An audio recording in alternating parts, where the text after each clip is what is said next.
बिस्मिल्लाहिर्रहमानिर्रहीम। प्यारे बच्चों, ये आपकी A2 बायोलॉजी की क्लास है और ये हमारी सेशन की फर्स्ट क्लास है। A2 बायोलॉजी में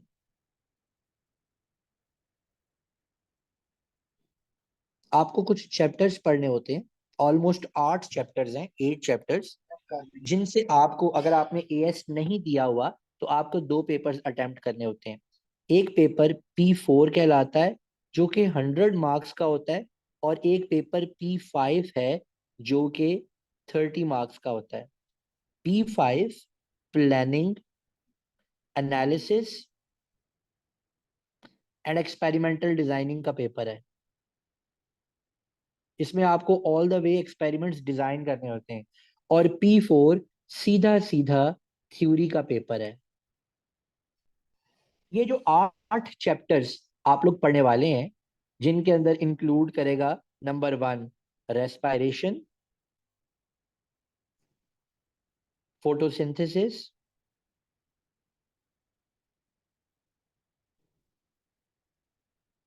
homeostasis, coordination and control,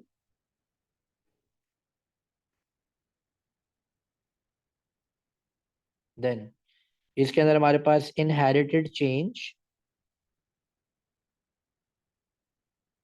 selection and evolution,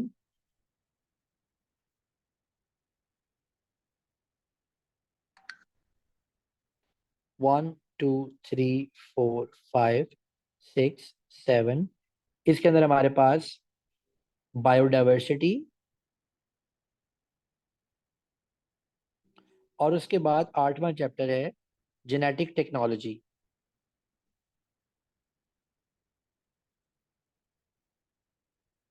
ये वाले चैप्टर्स इसके अंदर इंक्लूडेड हैं। बच्चों, इंटरेस्टिंग बात ये है कि जो हमारा P5 है, यानी ये जो 30 मार्क्स का पोर्शन है, ये ज्यादातर 5 6 7 और 8 इन चैप्टर्स से पूछा जाता है। और जो हमारा ये P4 का पार्ट है, ये इन तमाम के तमाम चैप्टर से पूछा जा रहा होता है। अब यहाँ पे जो हमें 100, यानी कि हमारे लिए आसानी इस चीज में ये है कि अगर आपके AS के कॉन्सेप्ट साउंड है, अगर आपको मेहनत करने की आदत है, तो यहाँ इसको मैं एक आसानी के तौर पे देखता हूँ कि आपको अंदाजा होता है, आपको पता होता है कि 30 मार्क्स का पार्ट जो है वो आपके इन आधे सिलेबस में से ही पूछा जा रहा होगा। और आधा सिलेबस अगर 30 मार्क्स के लिए तैयार किया, तो बाकी 4 चैप्टर्स प्रिपेयर करके आप अपना P4 भी स्ट्रॉन्ग कर सकते हो। पहले आपका जो P4 थ्योरी था, इसके अंदर बहुत ज्यादा लॉन्ग और एक्सटेंसिव क्वेश्चंस पूछे जाने का का रवाज था। बहुत ज्यादा लॉन्ग और एक्सटेंसिव क्वेश्चंस पूछे जाते थे। यानी सीधे सीधे स्ट्रेट अवे 10 10 मार्क्स के क्वेश्चंस पूछे जाते थे, जिसके लिए आपको बहुत ज्यादा मेमोराइजेशन करनी होती थी। मैं आपको अभी भी वैसे ही मेमोराइजेशन करवाया करूंगा, मगर अब थोड़ी आसानी ये है कि अब लॉन्ग क्वेश्चंस का रवाज थोड़ा कम हो गया है, और उसकी बजाय 4 4 5 5 नंबर के क्वेश्चंस को पूछने के ट्रेंड को काफी प्रमोट कर दिया गया है। ओवरऑल मुझे आपको ये बात बतानी तो नहीं चाहिए, लेकिन जब हम इस A2 की तैयारी करते हैं, मैं ये समझता हूं कि हर एक चैप्टर में से अगर आप 10 लॉन्ग क्वेश्चंस तैयार कर लो, जिसमें आपका पूरे का पूरा सिलेबस, आपके पूरे के पूरे पॉइंट्स कवर अप हो जाएं, तो फिर आपके पास कोई ऐसा चांस नहीं होता कि कोई ऐसा सवाल पूछा जाए जो कि आपको ना आता हो। यानी 8 into 10, अगर आप 10 10 मार्क्स के 80 या 85 क्वेश्चंस तैयार कर लो, तो आपका A2 के अंदर बहुत ही अच्छा ग्रेड डेवलप हो जाता है। इसमें एक और सहूलत ये है, और सहूलत जो है वो ये है कि इसके अंदर MCQs का पोर्शन नहीं होता, जो कि सबसे ज्यादा बच्चों के मार्क्स खाने वाला पोर्शन है, जिसमें सबसे ज्यादा बच्चों के मार्क्स डिडक्ट होते हैं। लिहाजा आमतौर पे मेहनत करने वाले बच्चे P4 और P5 में बहुत अच्छा स्कोर कर जाते हैं। P4 में तो आपको पूरी की पूरी थ्योरी के क्वेश्चंस याद करने हैं। P5 अगेन, इट्स मोर और less a very very advanced form of ATP। It is very advance, form of ATP,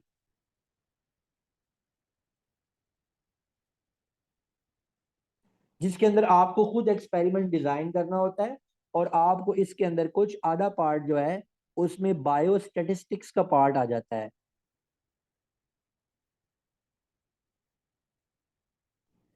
जिसमें आपको कोई फॉर्मूला याद नहीं करना होता, सिर्फ और सिर्फ उन फॉर्मूलाज को अप्लाई करना होता है, जिसमें बहुत ही सिंपल मैथमेटिक्स इन्वॉल्व होता है।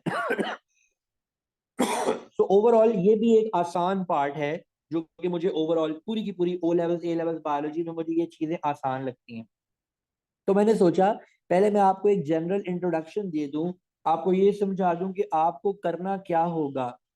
हम आपके इस सिलेबस को किस तरीके से लेके चलेंगे, मैं आपको ये भी बता दूं। हम आपके इस सिलेबस को इस तरीके से लेके चलेंगे कि हम कॉन्सेप्ट्स की अंडरस्टैंडिंग के बाद हर एक टॉपिक क्वेश्चंस की फॉर्म में सॉल्व करेंगे, in the form of questions. मिसाल के तौर पर अगर एक टॉपिक है माइटोकॉन्ड्रिया या माइटोकॉन्ड्रियल स्ट्रक्चर, तो मैं आपको माइटोकॉन्ड्रिया 8 to 10 मार्क्स के क्वेश्चन की फॉर्म में आपको इसके पॉइंट्स की सूरत में इसको समझाऊंगा। यानी आपको इतने पॉइंट्स बताऊंगा कि अगर उससे रिलेटेड 2 मार्क्स का या 3 मार्क्स का या 4 या 5 या 6 मार्क्स का कोई क्वेश्चन आ जाए, तो आपके पास इनफ डेटा हो उसको अटेम्प्ट करने के लिए। लिहाजा हमारे इस सिलेबस के जितने भी सब टॉपिक्स हैं हमारे इस सिलेबस के जितने भी सब टॉपिक्स हैं, मैं इन सारे के सारे सब टॉपिक्स को क्वेश्चंस की फॉर्म में ही आपको समझाया करूंगा और आपको करवाया करूंगा, ताकि आपको उसकी अच्छी अंडरस्टैंडिंग डेवलप हो जाए। और अगर आप लोग मुझे पुश करते रहेंगे, तो मैं आपको वो नोट्स की फॉर्म में वो पॉइंट्स भी भेजता रहूंगा, जिनको कि आपको बाद में लेटर ऑन उसको तैयार करने में आपको आसानी हो। यहां तक अगर आपके जहन में कोई सवाल है तो आप मुझे पूछिए, ताकि मैं पहला टॉपिक बाकायदा शुरू करूं।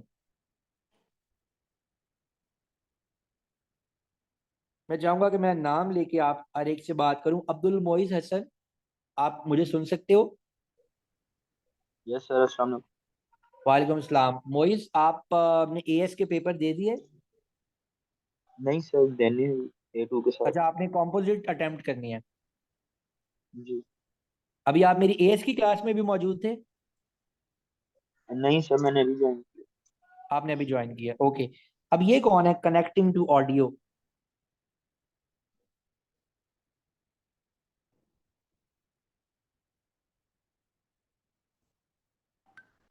उनका नाम नहीं शो हो रहा। जासिया, आप क्या रिजल्ट आया आपका? अस्सलाम वालेकुम सर। वालेकुम अस्सलाम। सर बी आया। अच्छा, कोई बात नहीं, कोई बात नहीं। अब इंशाल्लाह ताला जब हम A2 को करेंगे तो इम्प्रूवमेंट हो जाएगी। बी तो ए में कन्वर्ट हो सकता है, पहले वाली चीजें नहीं हो सकती थी। जी, माइन जी सर। शोएब। माइन शोएब बेटे, कौन से स्कूल से हो आप?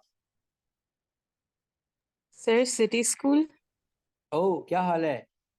जी अल्हम्दुलिल्लाह सर, आप यस कैसे हैं? दिया था, यस। जी सर। क्या आया है?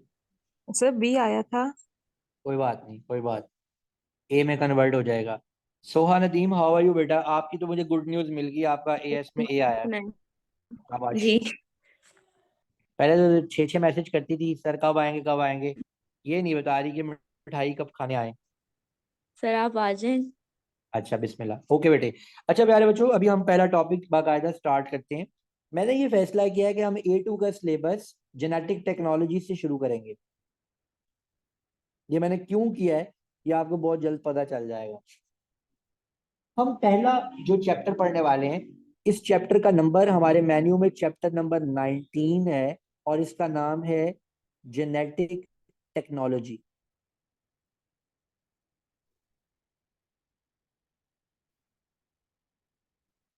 जेनेटिक टेक्नोलॉजी बेसिकली एक ब्रांच है बायोटेक्नोलॉजी की।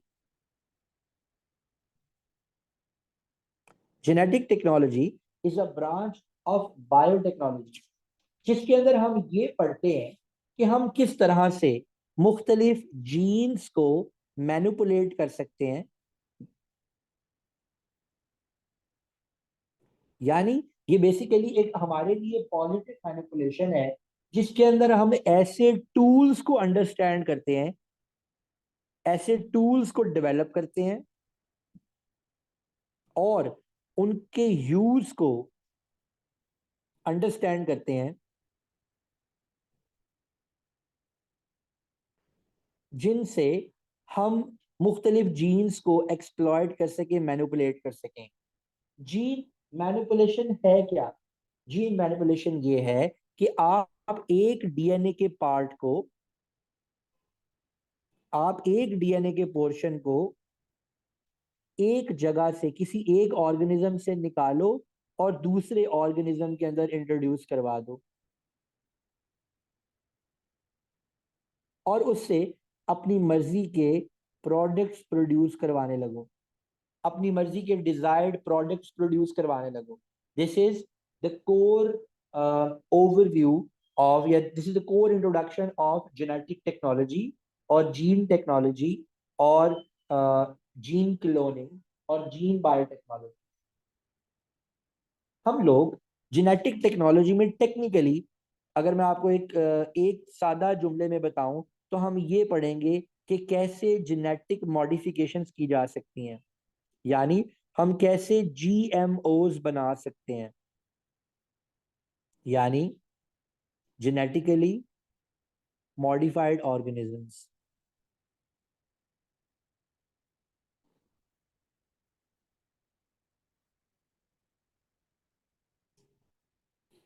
हम जेनेटिकली मॉडिफाइड ऑर्गेनिजम्स को ट्रांसजेनिक ऑर्गेनिजम्स भी बोलते हैं।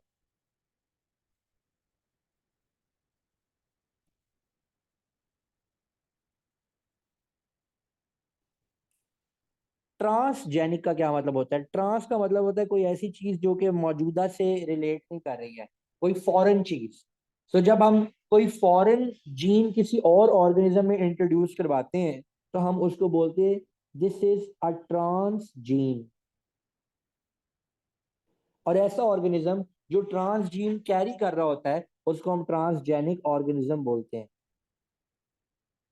हम जेनेटिक टेक्नोलॉजी को अंडरस्टैंड करने के लिए, पूरी की पूरी जेनेटिक टेक्नोलॉजी को अंडरस्टैंड करने के लिए डायरेक्टली आपको एक एक्सपेरिमेंट पढ़ाएंगे, वन सिंगल एक्सपेरिमेंट।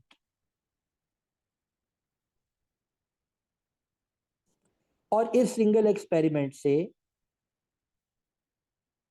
आपको जेनेटिक टेक्नोलॉजी के सारे जो टेक्निक्स हमने इसमें पढ़नी है, वो समझाने की कोशिश करेंगे। हमें जेनेटिक टेक्नोलॉजी में क्या क्या पढ़ना है? नंबर वन, पहला पॉइंट, अब यहां से आपके क्वेश्चन शुरू हो जाएंगे। फर्स्ट पॉइंट कि रिक्वायर्ड जीन की सिलेक्शन वो कैसे की जाए।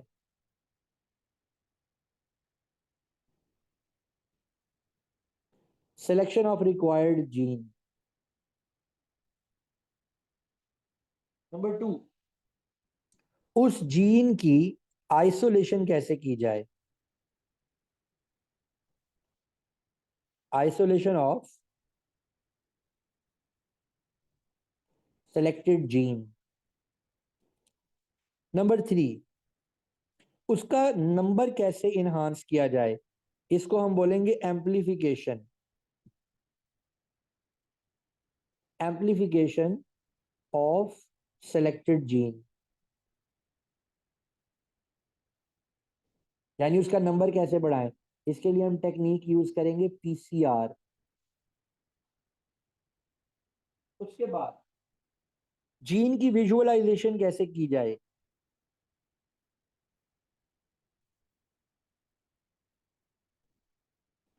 विजुअलाइज कैसे करें कि हमारा जीन सेलेक्ट हो गया है, कट गया कि नहीं, हमारा जीन आइसोलेट हो गया कि नहीं।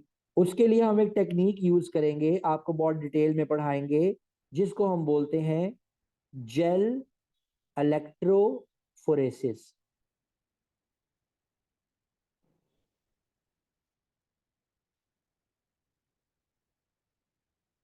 उसके बाद अगला काम हम आपको क्या बताएंगे, सिलेक्शन ऑफ वेक्टर।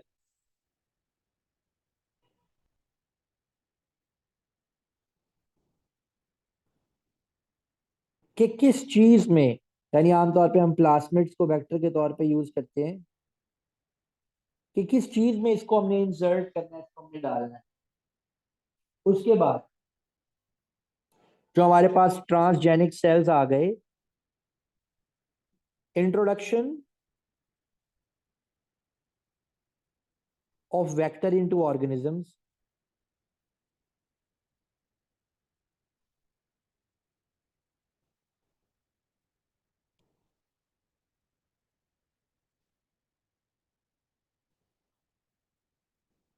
और उसके बाद जब आपके पास ट्रांसजेनिक ऑर्गेनिज्म आ गया, उससे आपने एक्सप्रेशन कैसे लेना है,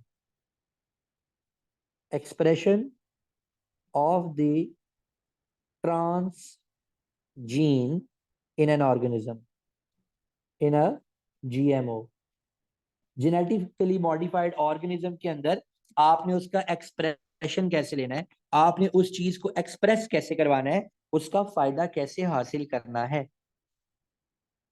ये 7-8 पॉइंट्स बेसिकली हम जेनेटिक टेक्नोलॉजी के अंदर पढ़ते हैं, हम जेनेटिक टेक्नोलॉजी के अंदर अंडरस्टैंड करते हैं।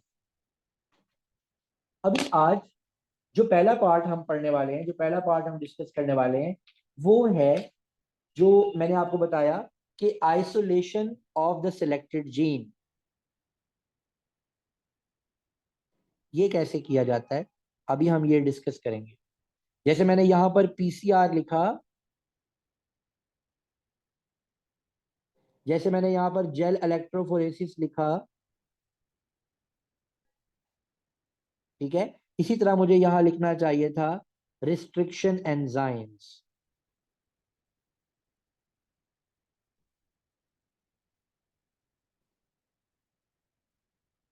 तो अभी जो अभी के अगले 20 मिनट में हम टॉपिक पढ़ने वाले हैं, that is introduction of restriction enzyme, which is one of the most important tools for biotechnology.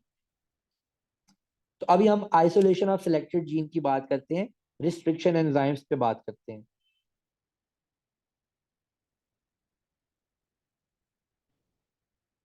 ये रिस्ट्रिक्शन एंजाइम्स हमारे पास मॉलिक्यूलर सीजर्स की तरह के होते हैं। इधर बना ही देता हूँ लिखने से अच्छा है।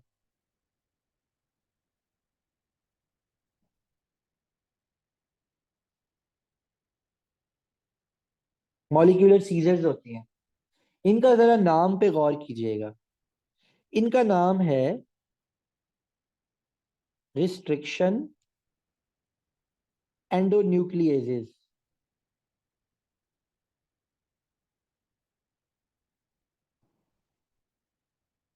रिस्ट्रिक्शन का क्या मतलब है, कि ये स्पेसिफाई करते हैं एक सर्टेन एरिया,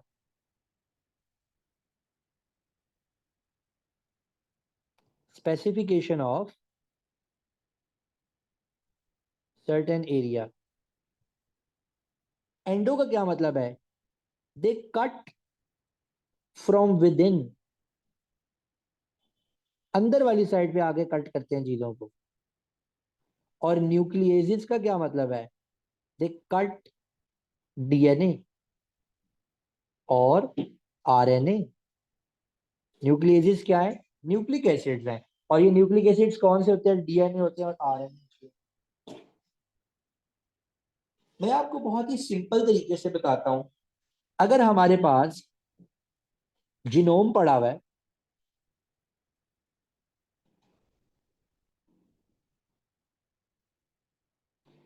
ये हमारे पास फर्ज कीजिए जीनोम पड़ा हुआ है,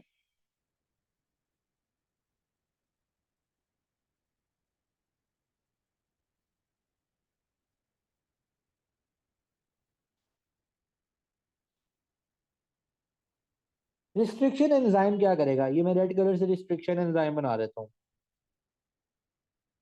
रिस्ट्रिक्शन एंजाइम, अगर ये वाला पार्ट हमारा जीन ऑफ इंटरेस्ट है, यानी यहां से लेके यहां तक ये पार्ट हमें चाहिए, और ये जो हमारा रिस्ट्रिक्शन एंजाइम हमारे पास मौजूद है, ये जिस पोर्शन से काटने के लिए बना है, ये इसको जाके उसी पोर्शन से काट देगा, इधर आकर कट लगाएगा और इधर आके कट लगाएगा। यानी ये हमें हेल्प करता है कि पूरे जीनोम में से हम अपना जीन ऑफ इंटरेस्ट आइसोलेट कर सकें।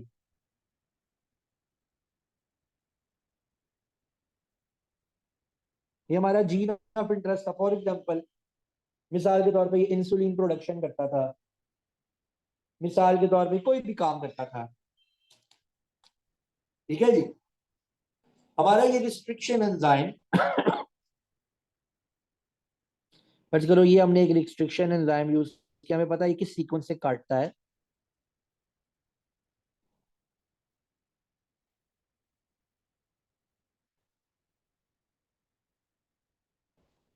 ये हमारे इस जीन ऑफ इंटरेस्ट को काट के हमें अवेलेबल करवा देगा। ये लो जी, ये जीन ऑफ इंटरेस्ट आ गया हमारे पास।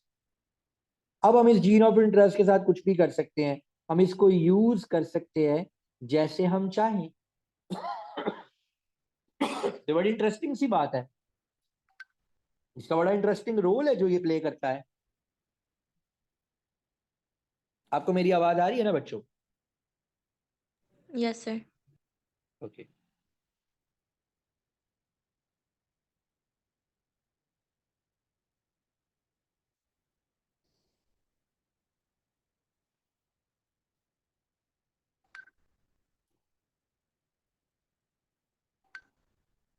मेरे बच्चे मुझे चीटोस की और वेवी की तस्वीरें भेज रहे हैं मोबाइल पे कि ये लेके आए आते हुए। मैं इधर जेनेटिक टेक्नोलॉजी के लेवल पे गया हुआ हूँ। KitKat plain without almonds, Cheeto puff ketchup वाले, और वेवी, वो जो होते हैं मिर्चों वाले वेवी। वाह जी वाह। Coming back to the restriction enzyme thing. अच्छा, ये हमें साइंटिस्ट को पता कैसे चला कि ये क्या होते हैं, ये कौन से एंजाइम होते हैं, कहाँ से जाके काटेगा, किसको काटेगा, ये सीन क्या है?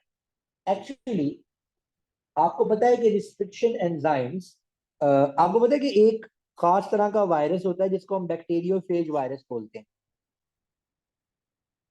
बैक्टीरियोफेज।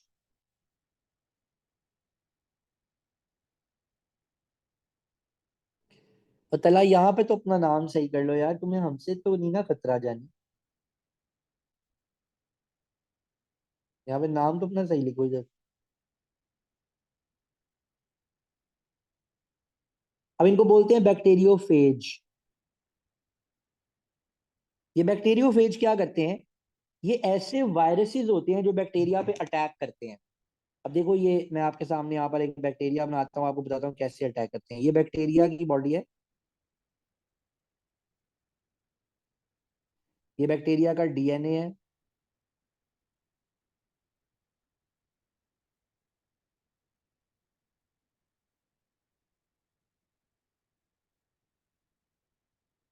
ये वायरस आता है टैडपोल शेप वायरस, बैक्टीरिया पे लैंड करता है, और जो इसका डीएनए है, अच्छा जी 10 मिनट्स में हमारी मीटिंग एंड हो जाएगी।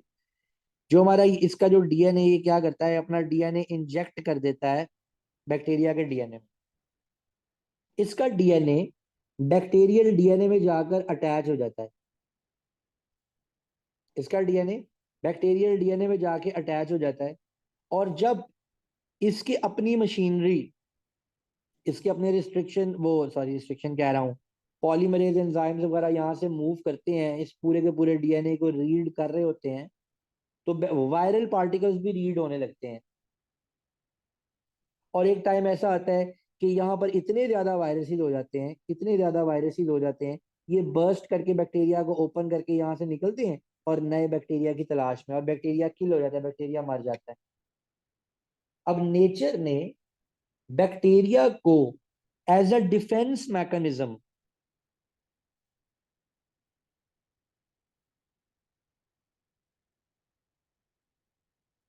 बैक्टीरिया को एज अ डिफेंस मैकेनिज्म ये रिस्ट्रिक्शन एंजाइम्स दिए होते हैं।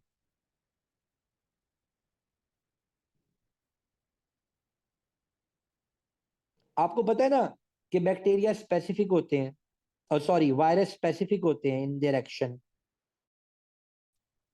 हर वायरस हर ऑर्गेनिज्म को बीमार नहीं करता, हर वायरस एक स्पेसिफिक ऑर्गेनिज्म को बीमार कर रहा होता है, या ढेर सारे वायरस स्पेसिफिक ऑर्गेनिजम्स को बीमार कर रहे होते हैं। ठीक है ना जी। सो द थिंग इज,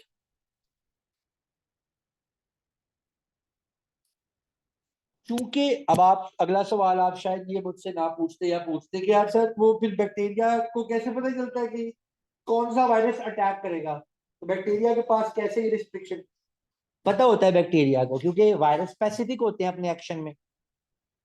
तो जो वायरस जिस बैक्टीरिया पे अटैक करते हैं, नेचर ने उनको उनसे बचने के लिए रिस्ट्रिक्शन एंजाइम्स दिए होते हैं।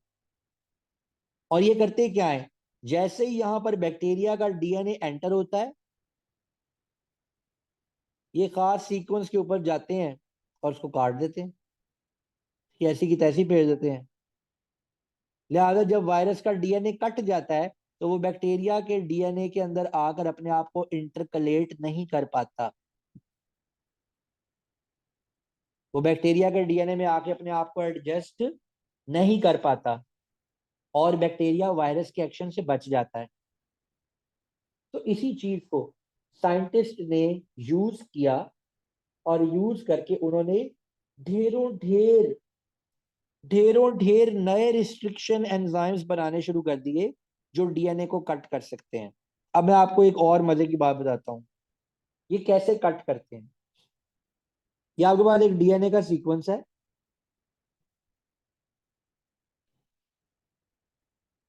और यहाँ पर ये न्यूक्लियोटाइड्स लगे हुए हैं।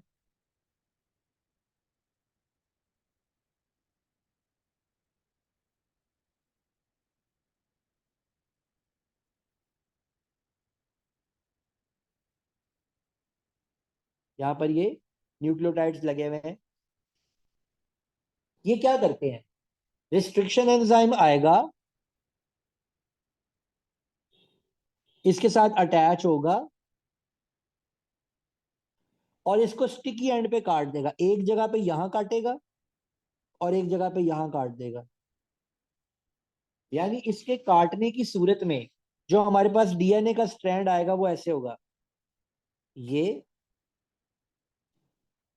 और ये पार्ट अलहदा हो गया। यहां पर तो जो न्यूक्लियोटाइड्स जुड़े हुए हैं, यहाँ पे कुछ न्यूक्लियोटाइड्स एक्सपोज हो जाएंगे लाइक दिस, और एक पार्ट ऐसे काट देगा।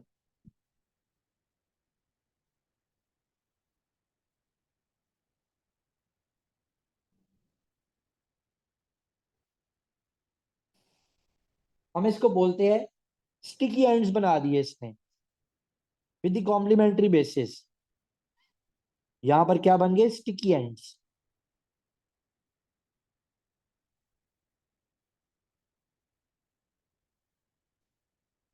मींस अगर यहाँ टी था, टी टी ए सी सी, तो यहाँ क्या होगा, A A A T T G and G. बात समझ रहे हैं? बाद में इस बैक्टीरिया इस डीएनए के पार्ट को कहीं ना कहीं जोड़ने के लिए ये चीज काम आएगी। सो ये कुछ बातें थी जो हमने आपको आज बतानी थी। आ, आज की क्लास में हम इसको यहीं तक रखेंगे। अभी आपका टाइम है, if you have any question you can ask. मैंने अभी आपको इसमें एक चीज का इंट्रोडक्शन करवाया है, टूल्स ऑफ जीन टेक्नोलॉजिस्ट में, और वो इंट्रोडक्शन मैंने आपको करवाया है रिस्ट्रिक्शन एंजाइम का। अच्छा, कल की क्लास में एक बड़ा इंपॉर्टेंट पार्ट है जो हमने करना है, और वो ये है कि मैं आपको 5-6 वीडियोस भेजूंगा। वो वीडियोस होंगी, मैं आपको 5-6 वीडियोस भेजूंगा, और वो वीडियोस होंगी पीसीआर और जेल इलेक्ट्रोफोरेसिस पे।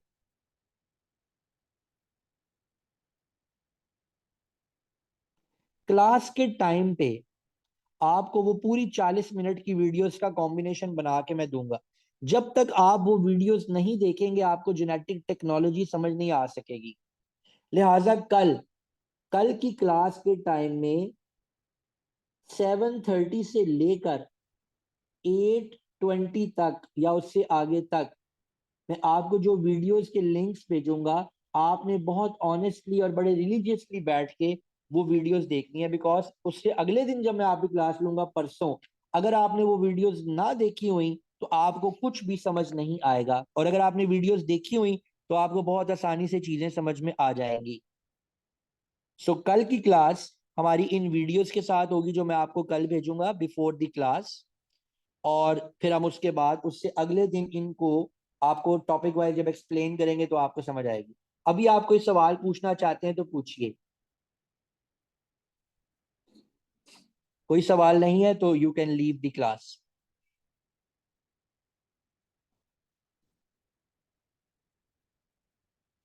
अल्लाह हाफिज।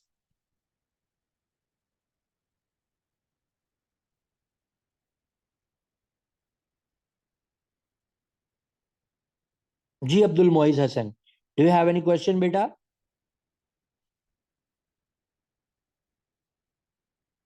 नो। ओके।